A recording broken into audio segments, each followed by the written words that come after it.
তখন সামনে। হ্যালো বন্ধুরা, তোমরা সবাই কেমন আছো? নিশ্চয়ই ভালোই আছো, আর আমরাও ভালো আছি। দেখো, আজকে আমরা খাবার নিয়ে চলে আসলাম তোমাদের দেখানোর জন্য। কি খাচ্ছি আগে দেখে নাও, তারপর দেখো। আজকের খালি হয়েছে হলো কি ব্রয়লার মুরগির মাংস আর ভাত। দেখো, দিয়াও নিয়ে নিয়েছে, আর এদিক থেকে আমিও নিয়ে নিয়েছি, মানে আমাকে দিয়ে দিয়েছে। দুজনে মিলে আমরা, বাড়িতে আজকে কেউ নেই। 2.5 কিলো ওজনের একটা মুরগি কেটেছি মানে কি, মুরগিটা একটু ঝিমাচ্ছিল, ওর জন্য দাদা কি করেছে, সাথে সাথে করে দিয়েছে।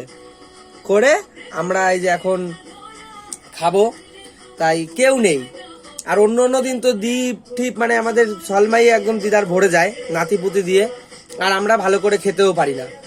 আর আজকে না খুব মজা হবে, আমরা দুজন, আর আমার দাদা অত খায় না। খেতে পারি না বন্ধুরা, দেখো। আর না, দাদা বেশি খায় না, দাদা তো 2 পিস খায়, তাও খায় না, ঝোল দিয়ে খেয়ে নেয়, হয়ে যায়। কিন্তু খাবো তো আজকে আমি আর আমার দিয়া দুজন মিলে। দেখো না কত মাংস নিয়ে নিয়েছি, আরো নিয়ে নেবো দরকার পড়লে। ওরা আসলে আমরা ভাগে পাই না, ওর জন্য আজকে আমরা একা একা খাবো দুজন মিলে, পুরো 2.5 কিলো মাংস। ও আর দিয়েছি, আর খালি পার্থদের দিয়েছি একটুখানি। পার্থরা আবার কালকে আমাকে চিকেন কি বলে ওটাকে দিয়া, ঘুগনি, মানে মাংস দিয়ে ঘুগনি করেছিল কিমা দিয়ে, আর পকোড়া বানিয়েছিল, আমাকে দিয়ে গেছিল রাত্রে।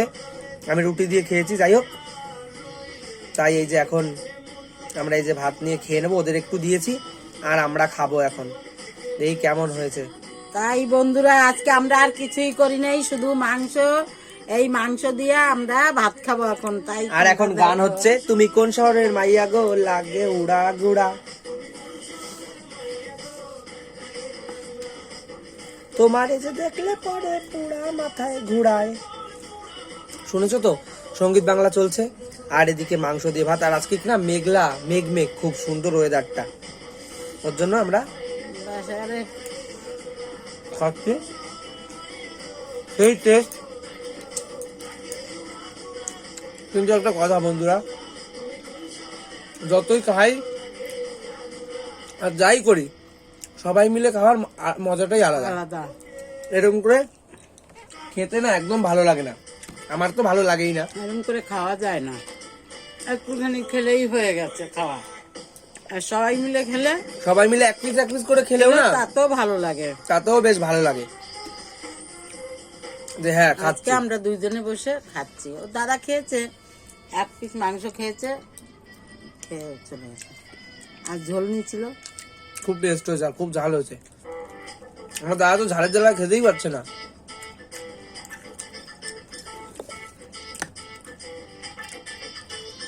কিন্তু খুব শক্ত মাংসটা, প্রেসারে দিয়ে কত ফুটিয়েছি, তাও তেমন নরম হয় নাই, শক্তই রয়েছে। দিয়ে আবার 2 পিস কষা রেখেছে আমার জন্য।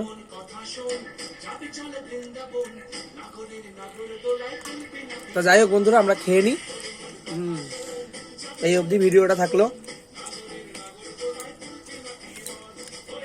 টাটা, সবাই একটা লাইক কমেন্ট শেয়ার করে দিও।